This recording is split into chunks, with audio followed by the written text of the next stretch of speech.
Hi, I'm Gary. Welcome to my shop. In this video, I'm going to show you how I made modifications to my Porter Cable 14-inch bandsaw. Through the course of this video, you may notice me in different shirts, notes and captions that I place across the screen, and snippets I piece together in here as I remember, oh gee, I need to include this piece of information too. You can pause, read the notes and captions, replay some of these parts, and just keep playing it again, just like my coach said, until you get it right. Okay, this Porter Cable bandsaw is available at Lowe's. It's easy and convenient to get there. I don't know how it compares to other brands, but this one works for me very well in my shop. There's 12 modifications that I made that I'm going to list out here very quickly, and then I'll get into them. I added a mobile wheelbase, make it easy to get it around my shop. I updated blades. The bandsaw wheels have polyurethane tires on them already, so that's one upgrade you won't need to make. I made a modification to the blade tensioning knob because it's where you have to turn it with your wrist, and that's very inconvenient. I added a magnetic base Worklight, and also with that an extension cord that I can plug that Worklight and the power source, and then I can use one cord to go out to my power source. I put a black plastic pegboard on the back side of the base cabinet. I added Carter blade guides, and there's a few modifications I had to make. I made a table and fence system, which also gives me the ability to use a crosscut sled.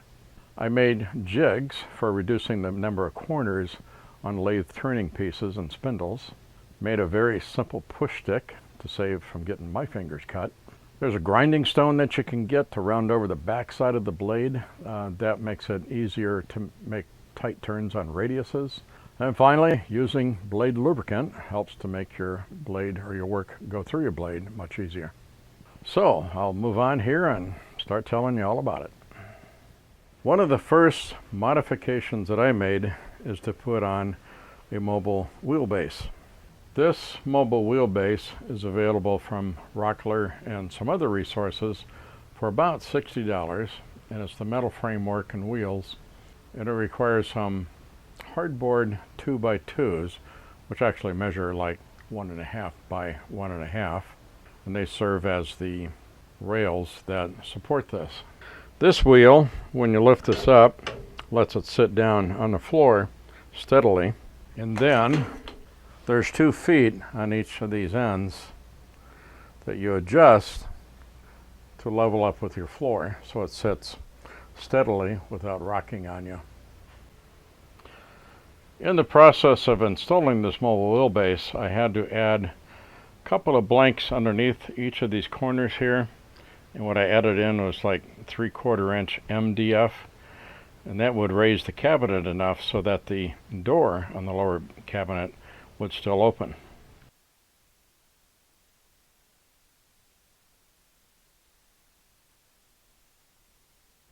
Okay, for upgrading my bandsaw blades, I like these Olson blades. Don't have a box for every one of them that I have here.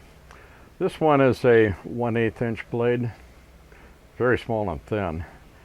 And as far as tying these together, I found that if you take those twist ties off of a loaf of bread or other packages, cut it in half, and you got enough here to tie up your blade, and it keeps it in shape. So 1/8 inch blade, very narrow, don't use it for a heck of a lot.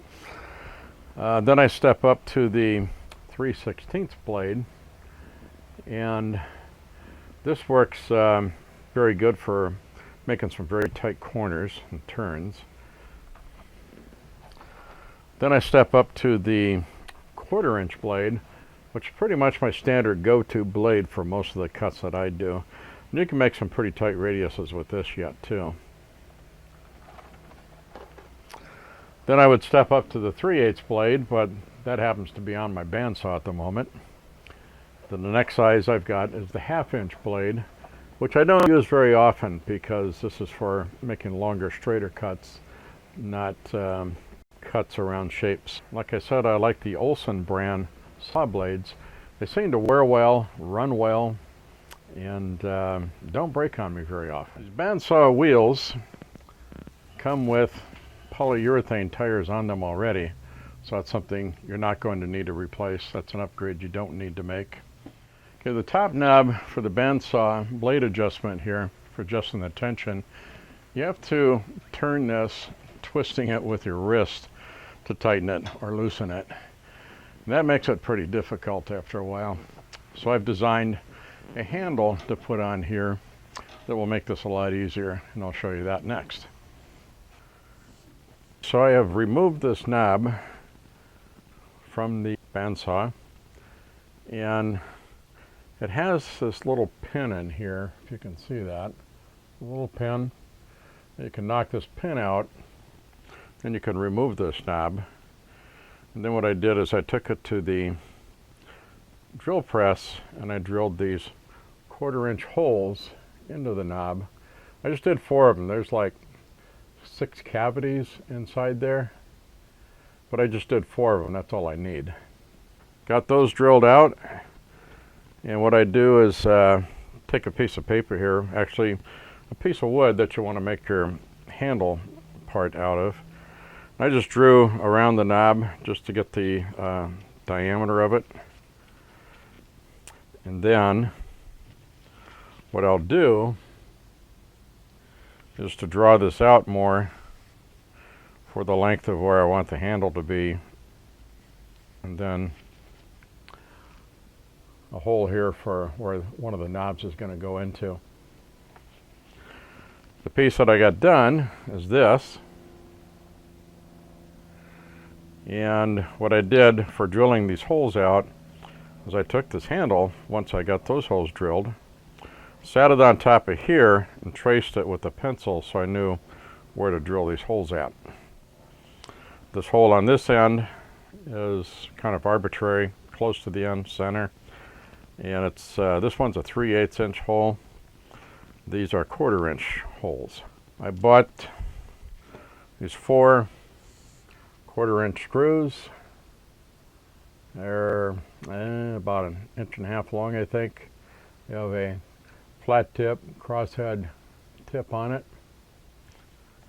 And these fit inside the knob into the holes because they fit in there better than does a hex head bolt would. So we'll get 4 of these in. Then this piece that I had made will fit onto these.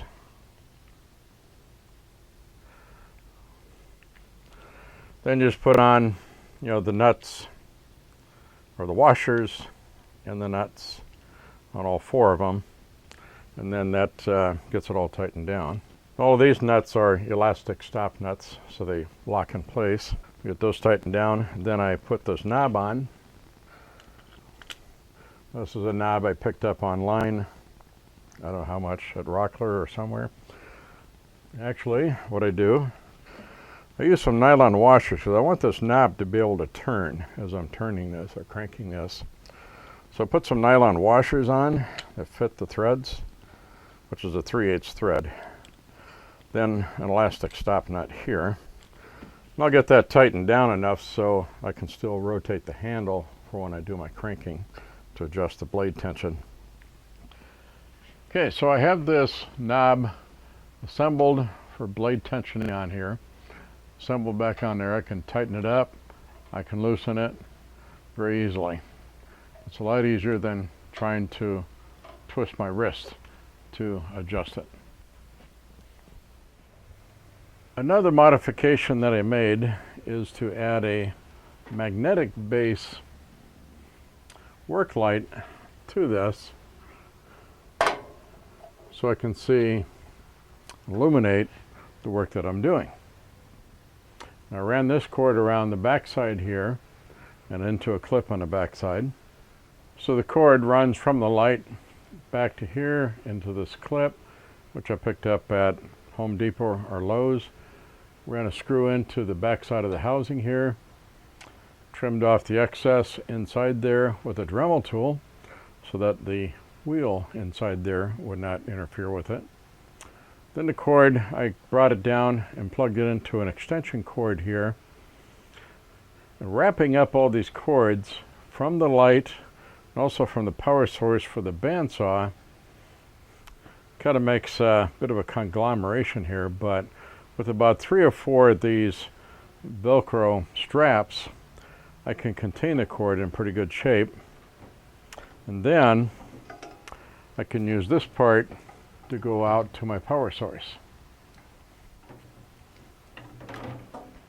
Now the table that comes with this bandsaw provides, a good solid base. It's a cast iron table, and it has this blade guide insert. It's not quite a zero clearance insert. What you can do is you can get some replacement inserts, and some of the ones I found online is from Rockler, and I can't remember if these are Carter or not, but to fit these I know I have to sand or file the perimeter so it fits within the hole here. So that means for fitting this, you want to take the blade out so you can fit this plate in here correctly, get a good fit. Also, there's a pin on this side here, and you'll want to get that in good alignment too. Now, as I will show you, to get a good cut line on this to be straight, I use a center finder for like circles to mark that center line. And then I would guide it in on the blade with that to try and get as good a fit as I can. To take this blade insert, I use my center finder and I draw a line on this using a pencil here. Try and draw it several times so I can get a good line on that. And then you're going to want to locate the pin perpendicular to this so that it all lines up correctly. Another modification that I made is to put this pegboard panel on the back side of the cabinet. I picked this up at Home Depot. It's black, so it kind of matches in with the cabinet. And it's 16 inches square. There's 4 mounting holes. You can actually see 5, but I only used 4 of the mounting holes. And I ran a sheet metal screw through those to mount it. Then on the inside of the cabinet, I trimmed off the protruding screws with my Dremel tool so they wouldn't be sharp and scraping my knuckles. And I put these Talon pegboard hooks on here. They're black and blend in, and they actually hold pretty good on this type of pegboard. Then I can hang, various accessories on here for quick and easy access. Okay, this video segment, I'm going to talk about replacing the stock blade guides with the Carter guides. As you can see here, the original guides are still square blocks that are friction type of guide. And they can come in a variety of materials. You can also get what are called cool blocks. On this saw, the stock guides are steel. The blade passes between the guides. On the back side of the blade, it runs against the side of a bearing, which to me, this seems to be creating a drag across 2 different directions of the bearing. So I'm not sure how that's supposed to help. As you can see here, how it comes running across the back side of the bearing, or the side of a bearing, the back side of the blade there. Push back on a little bit. You can see how that runs. I replaced these with the Carter guides. The Carter guides provide a bearing wheel against the side of the blades to reduce friction and wear, and the bearing on the back of the blade runs in line against the blade instead of the blade running perpendicular to the side of the bearing. This combination is used by most professional shops, and it greatly improves blade control. I can show you a little bit here how these Carter guides will fit in, and the blade runs between these bearings. So they'll run bearings alongside of the blade, and then the back side here, back side of the bearing there, you can see how that runs against the back of the blade. Makes for a lot better control, a lot less wear. The lower blade guides are very similar to the uppers with slight changes in orientation. Now, replacing the stock guides in this Porter cable saw was relatively easy. I did have to drill and tap some extra holes in the saw frame so I could relocate the lower bearing mount for alignment. I will show you that in the upcoming video clips. Now I will begin the segment of the installation process of the Carter guides. This part may be what interests you the most, as this upgrade can greatly improve performance. This will be the longest portion of this video. I may make a shorter video of just this portion, so stay tuned and subscribe. As I said, replacing the stock guides in this Porter cable bandsaw was relatively easy. Once I figured it out, the people at Carter were most helpful. I did have to drill and tap some extra holes in the lower saw frame so I could relocate the lower bearing mount for alignment, and Carter engineers provided me with help and an extra bracket. In doing this, I was just off a tad of my measurements, so you can learn from what I did, but it still works for me. Maybe in the future, they will make modifications for a kit to fit this Porter bandsaw specifically. These modifications I made for the lower mount are not approved by Carter, so do this at your own risk. I used the Carter Jet 14 micro adjust guides, and that's for the Jet bandsaw, but it works on this Porter cable. I'll put a link in the description below and in the PDF file I put on my website.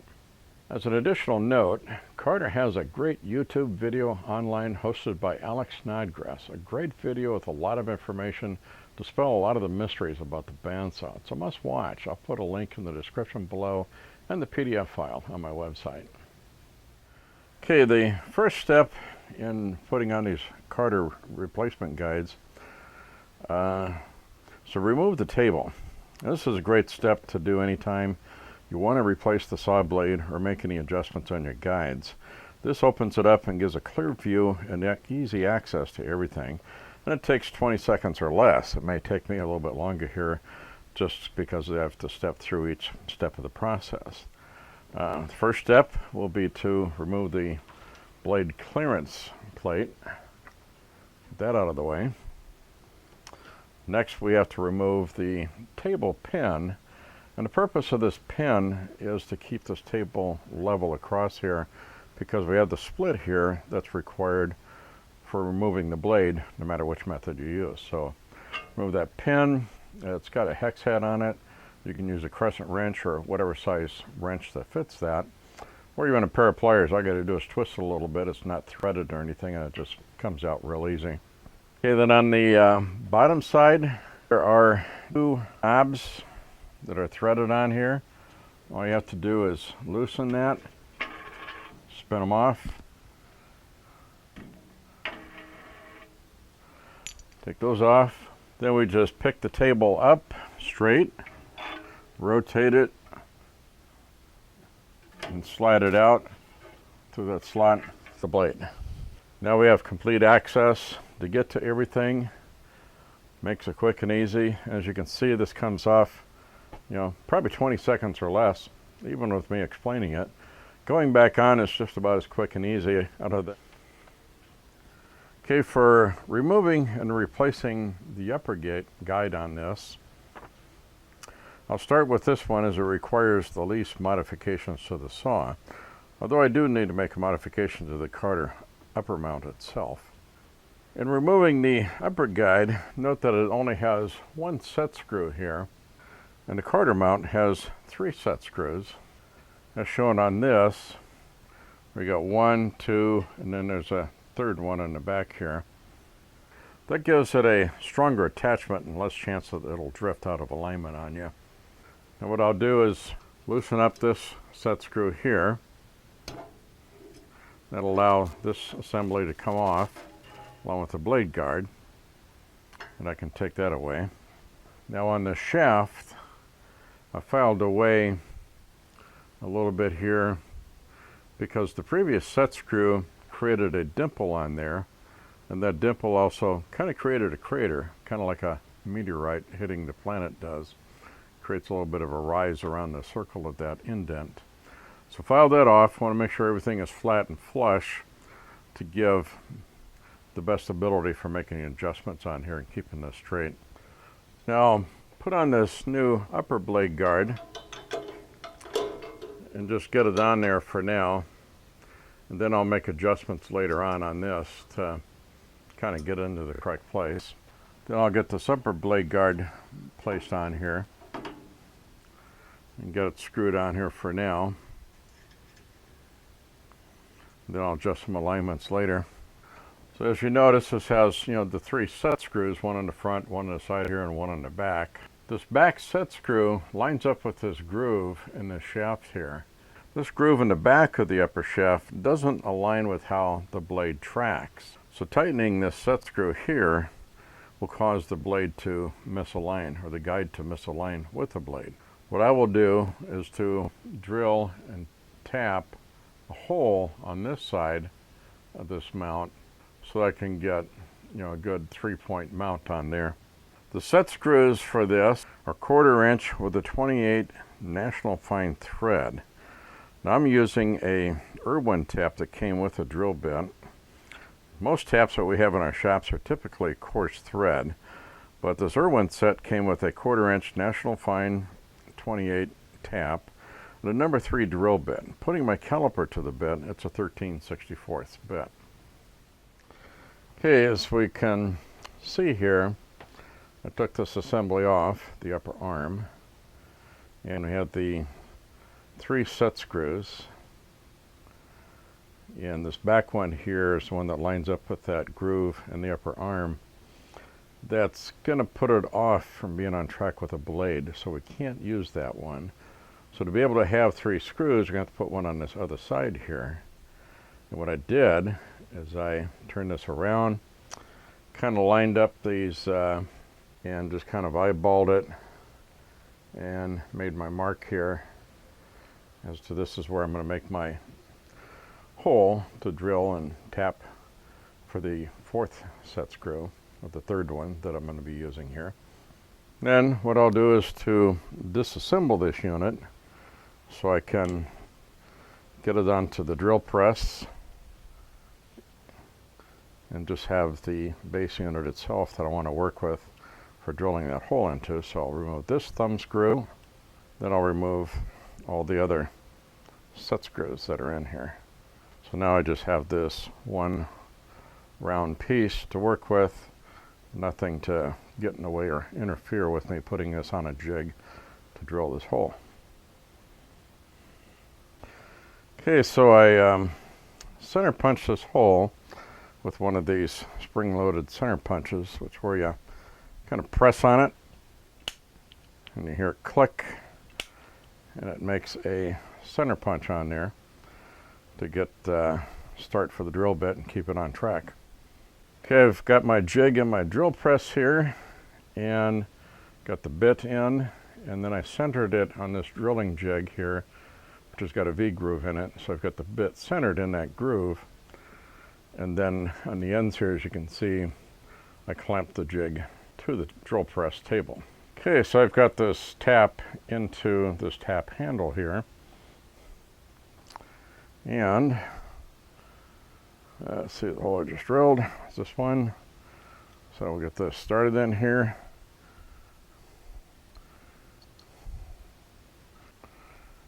Backing up every now and then to clear out the shavings from the tap. You can see it's coming through there. It's all the way through. Get that back off. Knock out the shavings.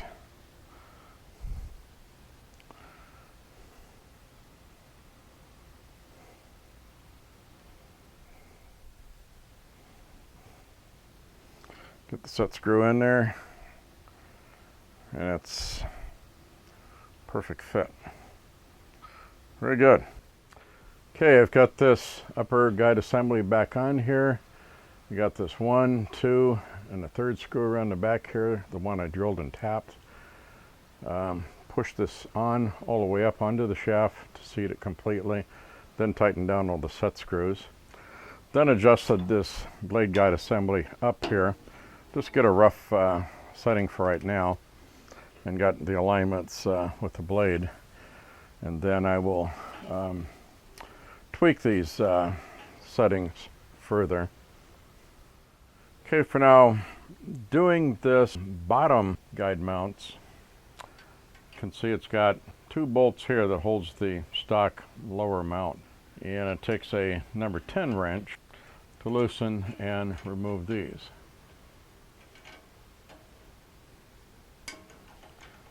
If they're really stiff and tight, you might use a socket wrench. Then this assembly comes right off, and you can remove that. Now you can see the two original holes for the screws here. So Carter gave me some lower brackets that I tried different ones to see which ones work, and I settled upon this one here. So I measured out things as best as I could for my best guess, and I drilled and tapped holes in this base, lower base portion here, and I tapped these to be 1/4 by 20-inch screws, and I used a couple of socket head screws to put in here. And because I was slightly off on my measurements here, I needed to get a little bit of space coming back again because I was back too far. But then again, as you can see, the spacing here was very close, so I didn't want to be weakening up this too much here. So what I did was I used a Dremel tool grinder to grind down to the shaft here, the threads off of here, and to what the thickness of this would be, so I can, get enough slide in there. Then on this part, as you can see here on these holes, I enlarged these with a round file, going this way back, as far as I thought I could, reasonably, without compromising the mount. And that gave me enough room to get the adjustments that I needed to get out of this. So I mounted these screws on. So I put these on without using any washers, as these holes were a good fit. Then tighten these down, get them snug. Not going to crank them down real tight yet because I'm going to have to make a few adjustments and tweaks with this yet. Now the lower mount will slide onto here. Has to go on that way for correct alignment. What I'll do is have to loosen up the blade here a little bit so I can get this to slip on.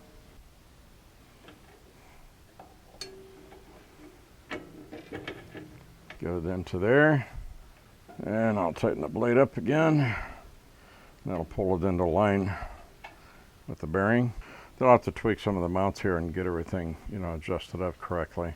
That's pretty much how the bottom mount and bearing or guides go into place. Wasn't a huge task to get that mount on there, but it's just having the drill and tap a couple of holes in the base of the bandsaw housing here to get it in there, and then tweaking it a little bit to get it everything to fit through there correctly. So I've got these Carter blade guides on here, and I've got them tuned up and aligned so that they run correctly as per that video by Alex Snodgrass, how to tune these guides up. And it makes them run very well that way and gives you the greater accuracy for your cuts. So that completes this portion of installing the Carter blade guides on this bandsaw. Okay, as an extra, I'm going to discuss cleaning the bandsaw tires. In the process of making this video, I found my bandsaw tires need cleaning. There is some buildup that can cause flutter and vibration, and that reduces precision. Not that a bandsaw is that all exacting, but we try to stay on track as well as we can. As you can see, I've got some buildup here, and this is what can cause, disruption in how the blade runs. To remove most of the buildup, I found that a putty knife works great. You just kind of tilt the angle across the tire as you rotate it to clean it. As in this example here, you get the debris, you kind of rotate it,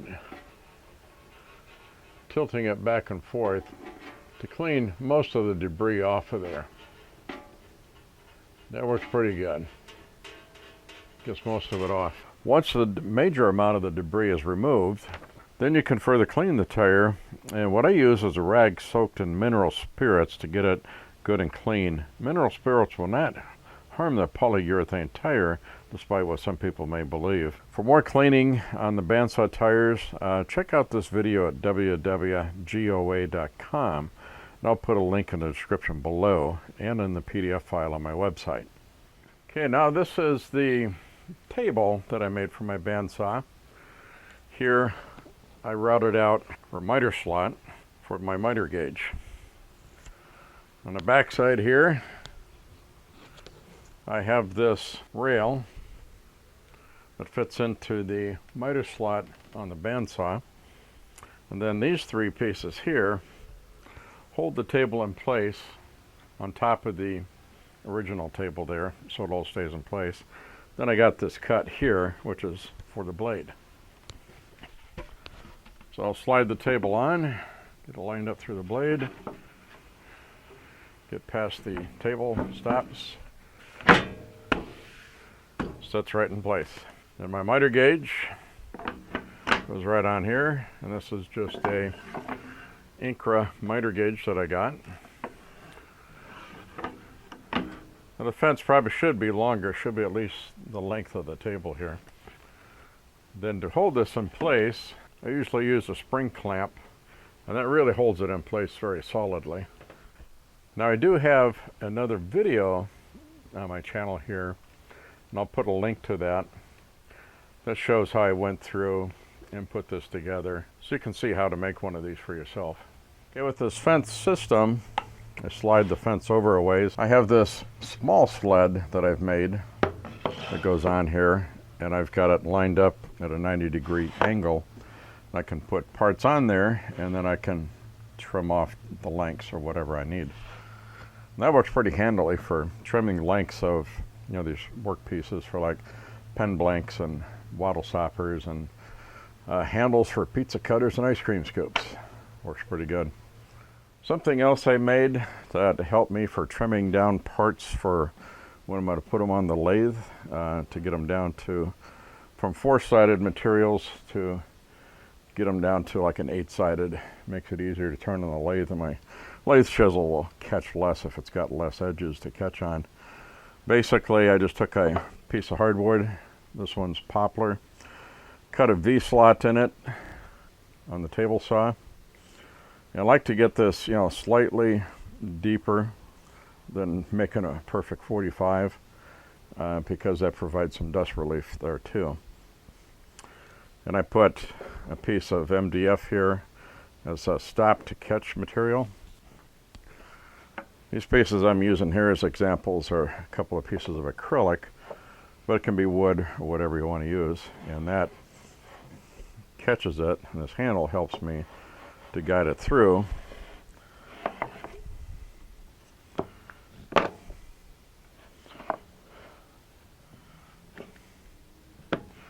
What I'll do is set this up and figure out how much of this I want to take off and adjust my fence accordingly.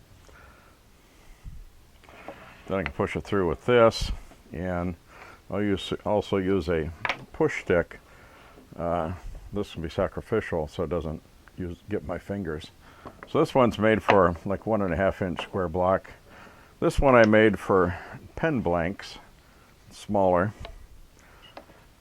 And I'll adjust the fence up to size. And same kind of thing where I've got a stop back here for the material and a little handle to help me push it through. Then I can just push it through and trim down the corners. That helps a lot for doing lathe work.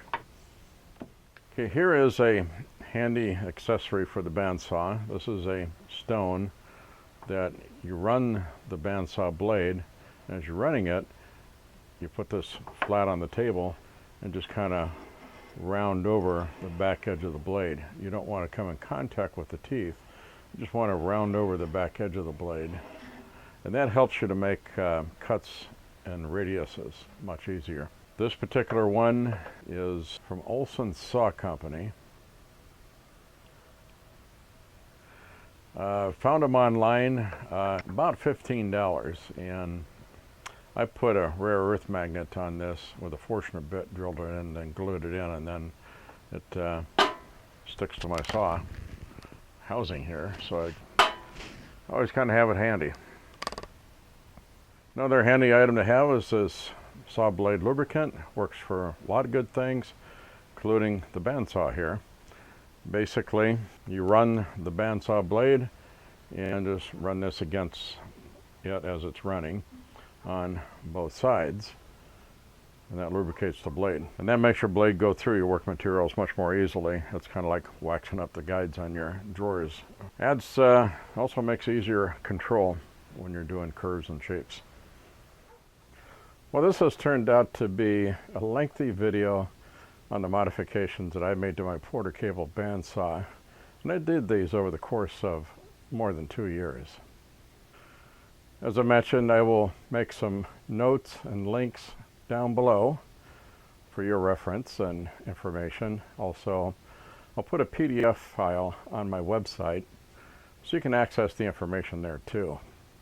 Well, I hope you learned some good tricks and tips, especially with installing these Porter cable bandsaw guides. They really do improve performance of the saw.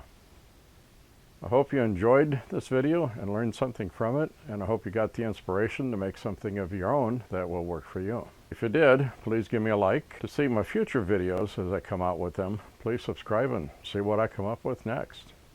Thank you.